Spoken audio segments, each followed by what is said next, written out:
I'm getting a little heebie-jeebies. So they put that right back into a spectrogram. And this time... Ooh, coordinates? A phone number. It's a phone? Oh my gosh, this is so cool. A Cleveland phone number. Oh.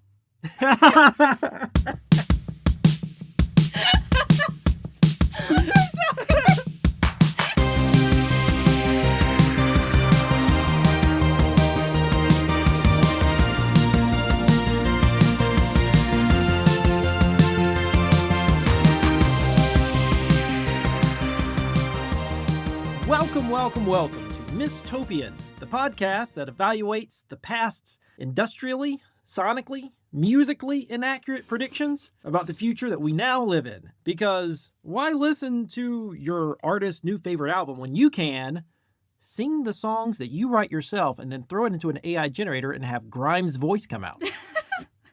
You can do that, you know. But why would I want to? I don't know. I am your host, Patrick, joined here by my co-host, Alex. And today, Alex, we have covered a wide range of forms of prediction. That's true. We've done magazine articles, movies, books, baseball clothes. Yeah. Just men's clothes. Men's clothes. I like calling uniforms just clothes because it undercuts the seriousness of it. You think that upsets the sports people to just call them clothes? Probably, yeah. But today, we're going to do something a little different.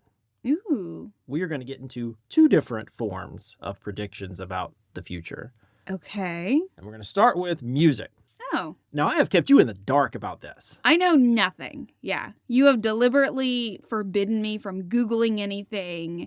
All I have is just like a 2-word phrase. And that's it. What is that 2-word phrase? Year zero. And you know nothing about what that means. Nothing. I know it. Year zero and something with music. And beyond that, nothing. Good. I very much didn't want you to look this up because it'll be important later. Okay. That you are coming in completely fresh. Okay. Alex, have you ever listened to a band called 9 Inch Nails? I have, yes. Tell me about the 9 Inch Nails, which is not what they're called. They're not the 9. The 9 Inch Nails, you suddenly made them like some sort of 80s punk band. Wait, it's weird. Some bands insist on the. Like Smashing Pumpkins, I think is just Smashing Pumpkins, but Counting Crows is the Counting Crows. Oh, I don't think I realized Counting Crows was the Counting Crows. I could also be wrong. I listened to more Counting Crows than any other band in the 90s, and yet I still am not sure if there's a the. You're not going to look it up. And I'm not going to look it up. 9 Inch Nails. Okay, so you're going to have to correct me if I'm wrong. 9 Inch Nails is Trent Reznor, right? But from what I remember, I feel like it's just him. Like, he has people that he uses, like, when he plays live and goes to concerts and all that. But for the most part, 9 Inch Nails is just Trent Reznor. Yeah, that's right. So Trent Reznor started as, like, a handyman at a sound studio in Cleveland in the 80s. Okay, so like the music equivalent of Harrison Ford. Oh, yeah. Basically. And in his downtime, he started recording some demos. Okay. And it was all him at that point. Mm-hmm. And he got a... studio contract, and he turned that into 9 Inch Nails. He is the driving force behind that quote-unquote band. He plays most of the instruments, which are largely synthesizers and drum machines. Sure, yeah. So he can do that by himself. Right. Like you said, he hires people for tours, and some people will play additional instruments on albums. In 1989, he released his debut album, Pretty Hate Machine, which features the song Head Like a Hole. Mm-hmm. You know that song? Vaguely familiar, yeah. I bet you know some of the later stuff a little bit better. Yes. He got some initial success off of that. That was pretty popular. Toured Europe opening for Guns N' Roses. Nice. Which, those two styles. they see, it's like somebody was like, hey, you're like alternative rock stuff and you're like rock-ish stuff. So both of you guys are music that parents don't like. So let's just put you together. That's what it is. Yeah. Like, I think about my dad, huge 80s hair band person, like Guns N' Roses and Poison and Aerosmith and all that is the music I grew up on. 9 Inch Nails, I don't know so much. He did go through, I guess, what you would call like a canned rock phase in like the 2000s with Linkin Park and Creed. And some of those guys are influenced by 9 Inch Nails. Right. So what I'm saying is, The Venn diagram is not two separate circles. There is a sliver there. There's a little overlap. Reznor called Guns N' Roses the worst performances we ever played in front of the most hostile, moronic audiences I've ever experienced. Oh, wow. Okay. He didn't like that. The sound that we mostly attribute to Nine Inch Nails is kind of developed in their follow-up EP called Broken. They won some Grammy Awards off that. Apparently, it's the first song to ever win a Grammy that has the phrase in it. For their song Jeez. Wish. Yeah. Okay. Probably the last song. Possibly. I don't know what Taylor Swift's got on her plate.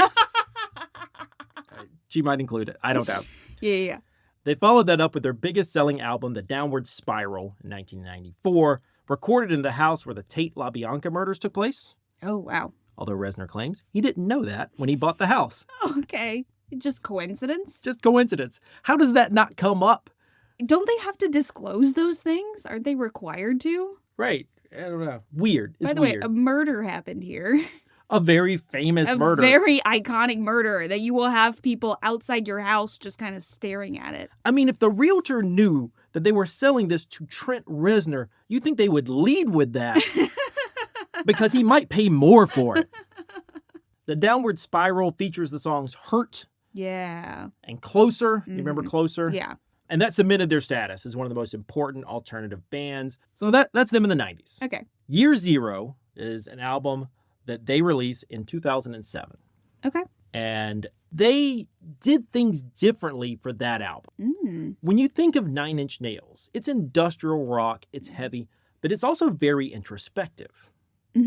Sure. Think about the lyrics for Hurt.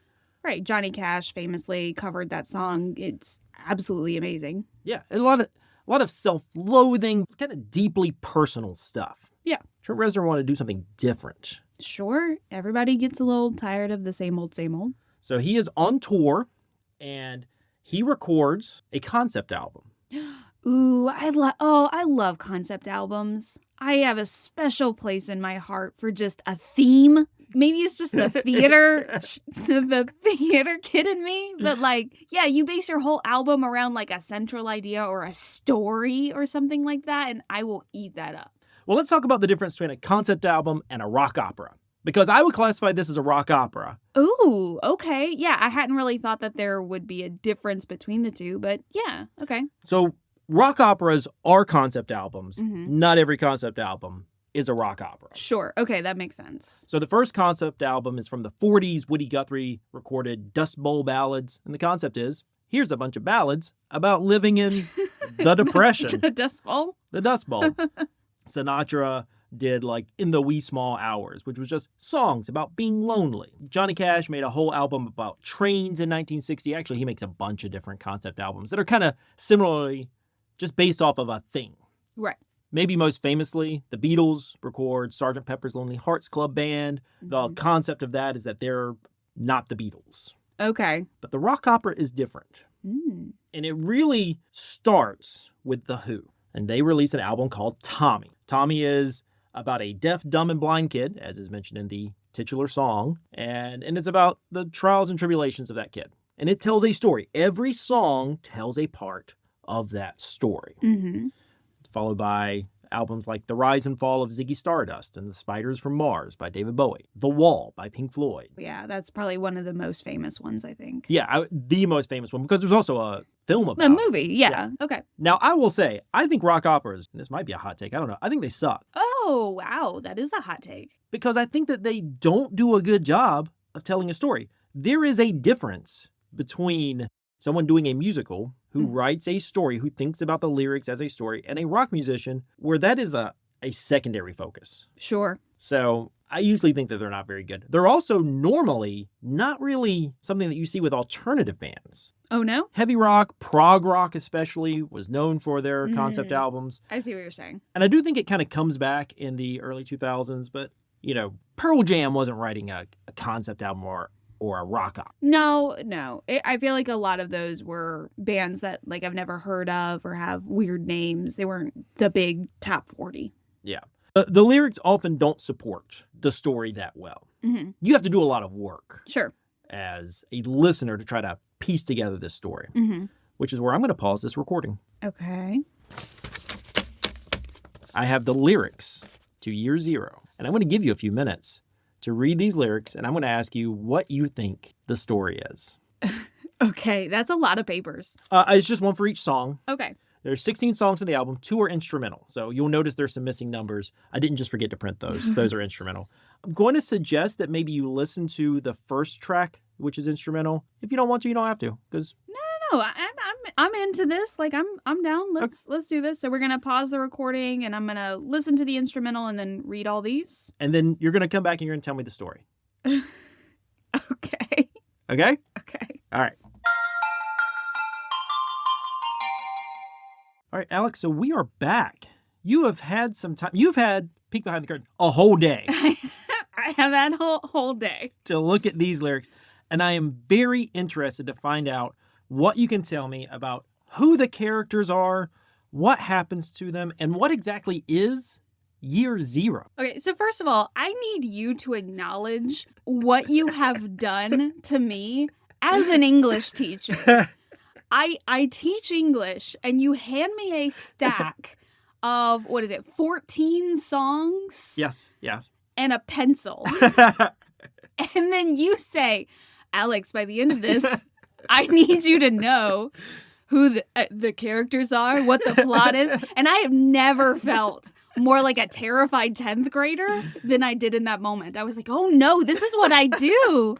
This is what I do when I hand them, Francis Bacon and a highlighter and say, hey, by the end of this, I need to know what it's about. Because this was tough. I'm not going to lie. This was tough. So I'm going to sound a lot like my students right now. So if any of them are listening, I just want you to know, I get it. I hear you. You are seen. This was all just a learning experience for you. It really was. Yes. I think I did learn something about having to analyze literature here. Okay. So it's all very abstract, which is not super surprising. I wasn't expecting 14 ballads where it was just country storytelling. So from what I can tell, there's people on Earth. Like, I think one is, it says that they're a soldier, but I don't think that they're like a military soldier. I think that's a euphemism. I think it's just like a guy who has maybe like violent tendencies, and maybe like a president, because there was a mention of the Oval Office and like getting somebody to become president, like the violent person voted for this person. There's also a ton of God references, lots of religious references. There's even a whole song that's called, God-Given? Mm-hmm. Yeah. I think. But then there's references to the new God, like the new G being greed. So there's something with that. And then something happens. It seems like, I can't tell if it's aliens. Okay. Or something comes from the sky and is basically telling everybody, hey, you've got to clean up your mess, or we're going to fix it for you. And then I think it just kind of ends with the apocalypse, because I'm assuming nobody does that. There's a lot with like, hey, they're watching us. You got to be careful what you say. They can listen to our brains. There's literally no mention of the word zero until the very last song, where it talks about all we ever were just zeros and ones. And the song is called Zero Sum. So that's where it starts to get like, are we robots? Or is that like a metaphor for being robots? I just want to point out the only time the word zero is mentioned that I saw was in the last song, where it's just talking about us being zeros and ones. There's no line that says this is year zero. So that's kind of in general what I picked up. You are nodding with a small smile on your face. So I feel like this could go one of two ways.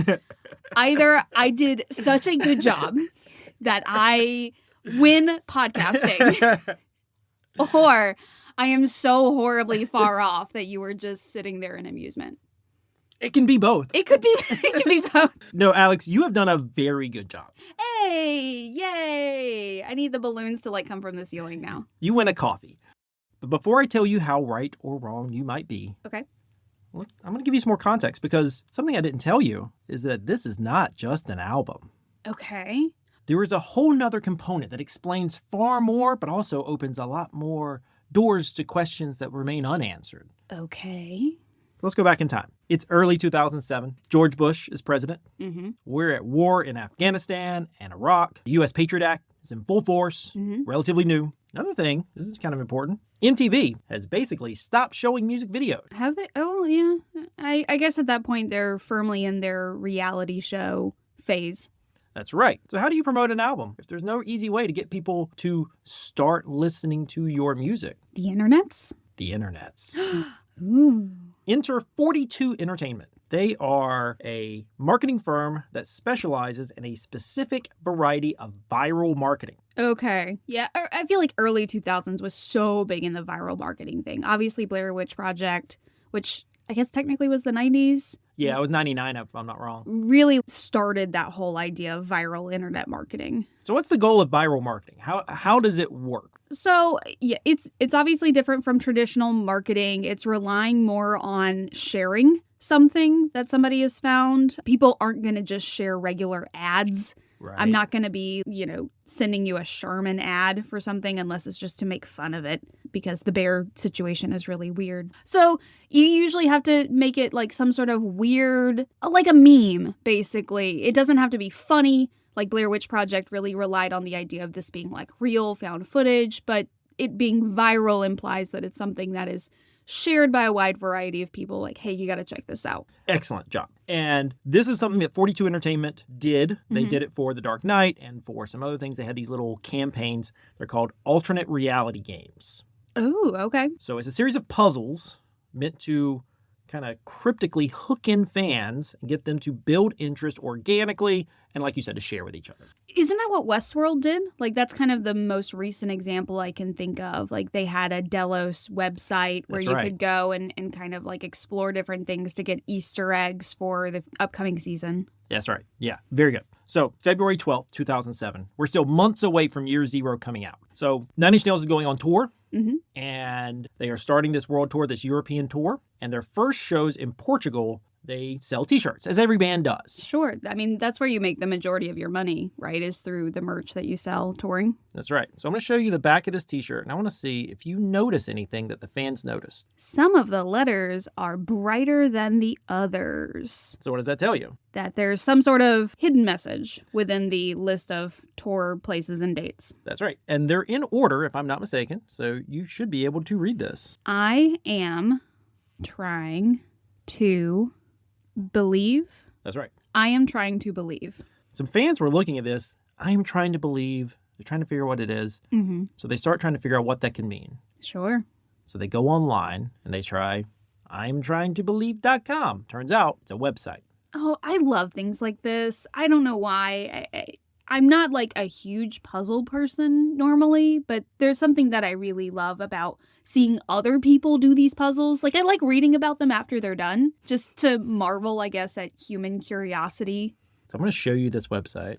It still exists? People have archived it. They actually don't exist anymore on their original URLs, but there's this great, great archive. Oh, this is delightfully early 2000s. Tell me what you see. So black background with red and white lettering, very classic 90s, 2000s. I'm trying to be spooky website. So you'll have to tell me, are the little like question marks just from the archive, like not transferring everything over? Like some of the like keys and letters not transcoding, like Unicode? I genuinely don't know, and I think it works either way. Sure. So it says, update the presence, legitimate phenomenon, or Parapen-induced mass psychosis. And then there are some, they look like deliberately blurry photos of, I don't know, it looks kind of like a giant hand reaching down from the sky maybe and touching the earth. And then it's got like some really messed up lettering and wording at the bottom about something called Parapen affecting your brain chemistry and being a dosage. May make some people more susceptible to visions and hypnagogic hallucinations, but like the lettering's all messed up and kind of over each other. Like things are weird. We could spend a lot of time going through this website because apparently there is so much stuff there. Oh. Nine Inch Nails fans back then went through and pulled out a bunch of information through all of the little secondary links, and they found other websites, another version of thetruth.com, bethehammer.com, 105th Airborne Crusaders, the Church of Plano, and I'm going to show you some of these. See, this is what I miss about the early 2000s is just the weird internet. Right now, internet is so corporatized and everything's just so, it's almost like too clean and too nice. I want to go to like a sketchy GeoCities website and get down some weird rabbit holes. Okay, so this is another version of the truth. Tell me what you see here. So it looks like an ad. We've got the picturesque cornfields of, I'm assuming somewhere in the Midwest. You have an American flag that's kind of superimposed over it. It says, "A new beginning, zero tolerance, zero fear. America is born again." And then at the bottom, like a political ad, it says, "This message brought to you by the U.S. Bureau of Morality." Ooh. Interesting. Okay. The 105th Airborne Crusaders. Okay. Again, the webpage is kind of messed up. Like it's got a virus or something like that. It's got, I'm assuming, a Latin phrase, gladius invidia Deo. Deo means God. I'm trying to remember my Latin roots and I'm failing. Gladius invidia Deo is something to the effect of sword to, for, against God. Apparently it's a little bit ambiguous. Sword for God. Yeah. Basically. Yeah, so it looks like some sort of military organization. There's religious iconography. You've got the flag and you've got a cross there. I remember there being something in the lyrics about believing that you're fighting for God or like God is on my side. So I'm assuming there's some sort of religiously motivated like paramilitary group, possibly funded by the U.S. Bureau of Morality. And the last one I'll show you right here. Okay, so this looks like it's supposed to be a website for a church, First Evangelical Church, but it's like black and white, so it looks really spooky. And then it has news, the glory of God, the preeminence of Scripture. It's all also really messed up and looks like it's the 2000s version of "this has been infected by a virus." Whoever resists the authority resists God is their morning sermon. And then the evening sermon, "He shall wash his feet in the blood of the wicked." Okay, so I feel like I'm starting to paint a little picture. There's a lot of religious melding with the government. So the government is kind of establishing the, like, I'm assuming Christian evangelical kind of authority. And I'm going to assume bad things are happening for the non-believers. If we've got a U.S. Bureau of Morality, Yeah. it's not going to be a good thing. No, I'm familiar with the 50s. All right, so February 14th, they have a show in Lisbon, Portugal, and a woman goes into the bathroom. Mm-hmm. And in the bathroom, she finds a flash drive. So I want to ask you, if you go to a public bathroom, you go into a stall and you find a flash drive, what would you do? I am a very curious person by nature, so I'm absolutely sticking that in a computer. I'm not sticking it in my computer, though, because I'm not an idiot. You know, if this was done today, we would have the TikTok roll of her finding the flash drive, being like, Oh, yeah. "So I just found this here at the concert," and then live footage of her putting it in her computer. Yeah, it's part 1 of like 10. As it is, I have no idea who it was or how it got leaked to the internet, probably on some message forum, because That makes the most sense. this still predates Reddit. Yeah. But she puts in her computer and she finds the song "My Violent Heart," Okay. leaked from the album that has not been released yet. Ooh. If you're going to a concert, like you're a huge fan and you find this leaked song, that has to be absolutely incredible. But there's something at the end of the song. Ooh. Something spooky?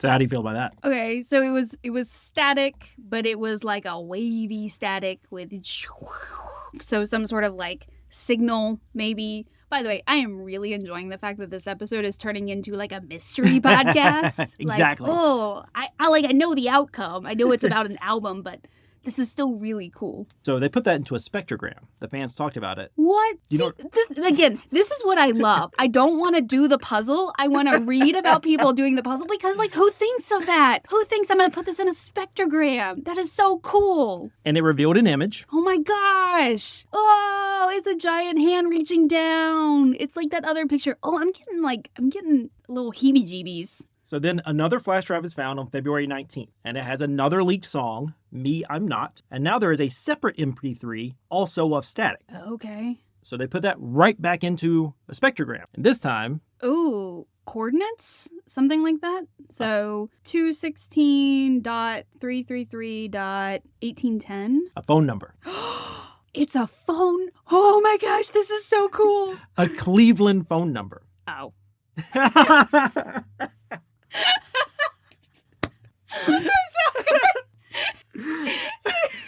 Alex is unimpressed with Cleveland. I'm sorry. I apologize if anybody from Cleveland is listening. That was just probably the most anticlimactic location that you could have named. I'm sobering up now. Okay, so I'm going to play this, and I'm going to go ahead and give a content warning. This is a little disturbing. Oh, I'm going to get creeped out. U.S. wiretap. Case identifier 71839J. File accessed. Begin playback.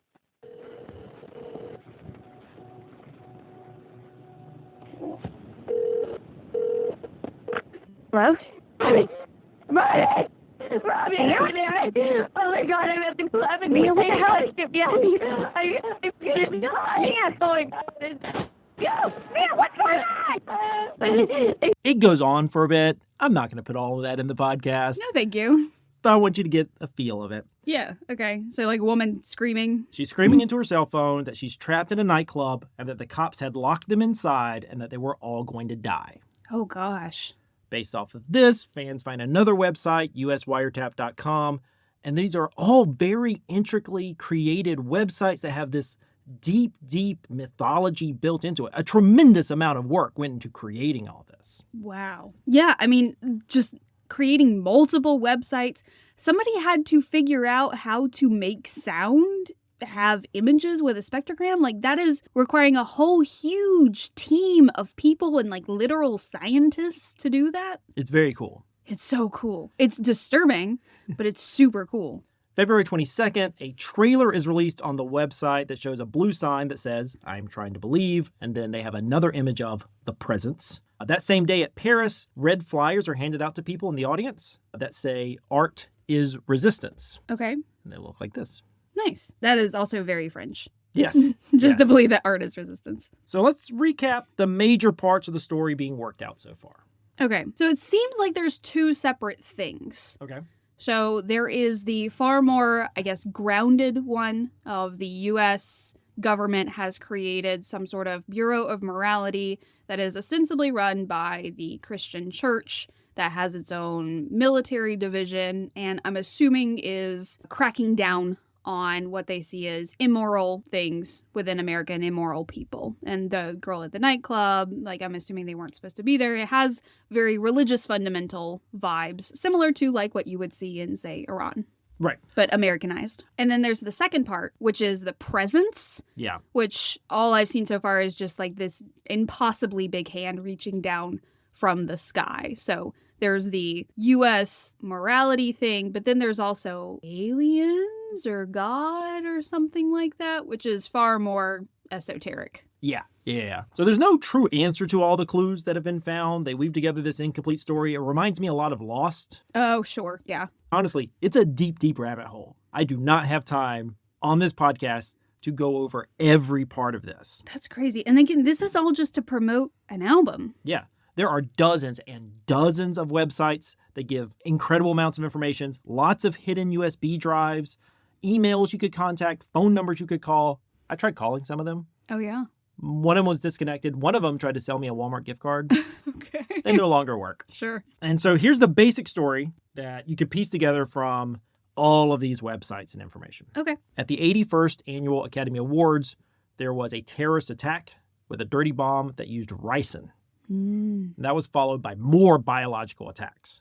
LA is evacuated. The U.S. nukes North Korea Oh, my God. for the ricin attacks and begins producing a drug called Parapen that they put in the drinking water that is meant to have some type of salutary health effect to guard against bioterrorism, but it has some effect which causes people to go crazy. Meanwhile, wars are breaking out, and so another drug is released that makes you into a hardened killing machine, and it's got the best name I have ever heard for a fictional drug, Diagra.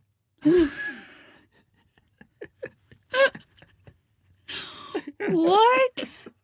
It's so funny to me. What is happening? It's like all of this serious, like dystopian stuff, and then the funniest pun I've ever heard in my life.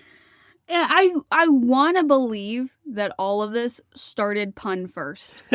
Somebody came up with Viagra, more like Diagra, and then it just spun out from there. This whole album, this whole campaign just came out of the concept of Diagra. So the U.S. devolves into authoritarianism, free speech is restricted, free elections are ended, the president is no longer chosen by the people, is chosen by a congressional panel, countries break down, a world government called the Coalition of Peace is formed, and creates a new international calendar to celebrate this in the year 2022, which is rechristened as Year Zero. Oh, that's a thing. The nightclub is attacked because there's a law enforcement agency who is trying to contain a virus that is starting to spread through the populace called Red Horse Vector. And then after all of that, the presence is spotted across the globe. So let's get back to the campaign, the game. So the real timeline, not this fictional one that people have come up with. That's right. So April 13th, 2007, there is an Art is Resistance meeting in Los Angeles, posted on one of the websites that they put out there. And participants are asked to wear something that shows you're one of us. Okay. And when they get there, they get kits with buttons, posters, stencils, bandanas, and for a few people, cell phones. On April 18th, the cell phones all ring at the same time. I love this. They are told to meet at a certain place where they are picked up. They're given a speech by a resistance leader and taken to a warehouse where Nine Inch Nails plays a secret free concert just for them. Holy shit. Could you imagine? Oh my gosh. Like, you have to feel like you're in some sort of like thriller, like movie, and then, oh my God, that is so awesome. And there's video of the concert. This is probably some of the coolest marketing. Like, again, you kind of have to like meh, because it is marketing. It is to sell an album, but there is so many cool, what feel like almost genuine elements of this that I just really enjoy. I completely agree. And unlike some other things that we have reviewed, this is the first thing that's like, this is good. The album is good. I'm not a huge Nine Inch Nails fan. I like some of their stuff, but listening to it for this, I'm like, this is good. This is good music. Yeah, I obviously haven't gotten to listen to it yet, but I've gone through the lyrics of all the songs, and I genuinely like them. They read really well. And this marketing campaign is amazing. So I'm going to show you some video from the Open Source Resistance meeting show. Crazy and go from there. Is this the future? I don't know. I sure as hell hope not. How about you? Unfortunately, that future is closer than you think. Think about what you all have witnessed in the last few years, right here in America. In the aftermath of 9/11, the current administration has done unbelievable damage to civil liberties. So what are the ordinary, real things we can do to make a difference? Listen, you don't have to be Gandhi to get involved. If politics seems big and vague, cut it down to size. I'm just asking you to stop and recognize what matters to you and make the same effort to actually change your world that other people do to vote on American Idol. All right, so I'm going to skip forward and show you a little bit of the concert. Again, this just seems amazing, right? This small, intimate show with this huge band. Like, you're right there. Yeah. For some of the people, like, some of this had to have felt kind of real. Like, not 100%. I don't think that there was anybody, I mean, maybe, but I don't think there was a lot of people who were, like, genuinely thinking that this was going to be something. But you know that there would be a couple of people that show up and they're sitting there, and I'm just wondering at what point their, like, butt starts to, like, unclench a little bit, where they're like, oh, it's a concert. Okay. This is not I'm not sitting in an actual, like, resistance meeting where I'm about to try to overthrow a government or something like that. Let me show you what happens in the last song. Oh God. Okay. It's a quieter song. Mm-hmm. Reznor sits, plays the piano. Nice.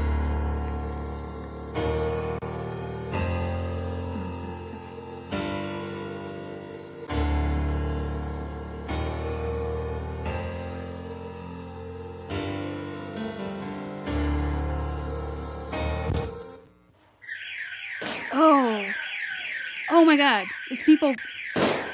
Are they like pretending to shoot guns? Yes. Is that gunshots I'm hearing? Yeah. Oh my Or God. flashbangs. Oh yeah. Okay. It's probably flashbangs. So tell me what you're seeing. It looks like they're getting raided. It looks like the cops are this SWAT team or something is coming in and busting up the concert.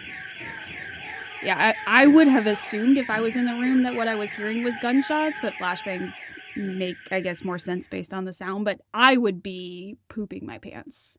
Yeah, I mean, this is pre the Bataclan massacre. Oh, yeah. We live in a different time where this is not funny anymore. No. I'm sure it was a lot of fun then. Sure, but this would definitely never fly nowadays. People would be absolutely up in arms. What a crazy, intense way to end this whole campaign. Right? Oh my gosh. That is absolutely incredible. I already had a lot of respect for Trent Reznor, just being the one-man band, basically, of a really amazing band. But the thought process behind this, and I have to assume that he had a lot of hand in this because this is his story that he's trying to tell. It does mimic the lyrics a lot. Yeah. I mean, it's absolutely incredible. So how do you think you did with your analysis based off of the other information you got from the rest of the game? Oh, I feel like I got fairly close. Yeah, I recognized that there was something going on with the government, and there was something going on with religion, and then I guess I was kind of confused because it seemed like there were these two different things happening, but there were actually two different things happening with the government stuff and then the presence. Yeah. And what's going on with the world seems to have triggered the interference of the presence. Right. The presents are coming down to literally like put a hand on things and say like, hey, stop your shenanigans. Yeah. A lot of people have gone through these songs with all this information and spent more than the time you spent with it. And what I've read, this is coming from a Redditor named RobCuz98, is that the songs typically go from different perspectives of different characters. Mm-hmm. So there's the government's troops. That's the song The Good Soldier and Vessel, the Church, God-Given, or the Resistance, My Violent Heart, The Great Destroyer. And basically your breakdown then matches up with a lot of the stories here. Well, cool. There was a lot of talk of Reznor turning this into a TV show. He had meetings with HBO. Oh, wow. Nothing ever surfaced from it. Huh. This clearly had a lot behind it. Yeah. All right, let's rate its predictions. Has there been international terrorism that has continued since the early 2000s involving biological weapons? Biological weapons? No. Yeah, for the most part, it's like the dictators using biological weapons on their own people. Right. So they're two separate things. So there has been biological weapons that are being used, but it's usually within a country. But terrorists who are attacking like other countries in the name of like their nation and beliefs are typically just using bombs or shooting. Would America devolve into authoritarianism? We have not.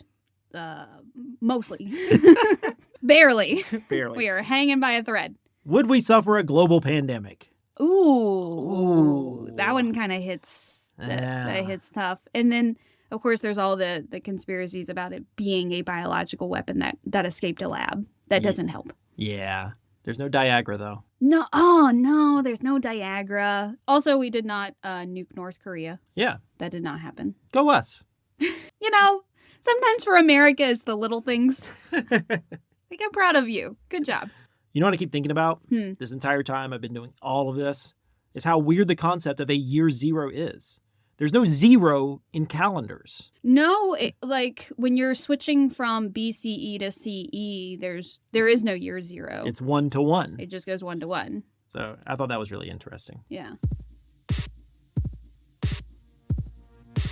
All right, everyone, that's our show. If you like Mistopian, please take a moment and rate us and review us on Apple Podcasts and Spotify.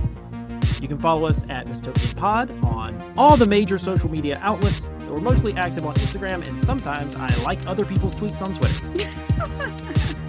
You can check out our website, dystopianpod.com, to get more details about the sources and information used on our show. And if you want to drop us a line, you can shoot us a DM on social media. You can also email us at contact@dystopianpod.com. You can follow Alex on Twitter and Instagram at IamTheBestAlex, and Patrick on GoGo Yoko, where you can find me releasing remixes of our theme song with industrial hits of yesteryear. Until next time, remember, our world today is neither utopian nor dystopian. It's simply dystopian.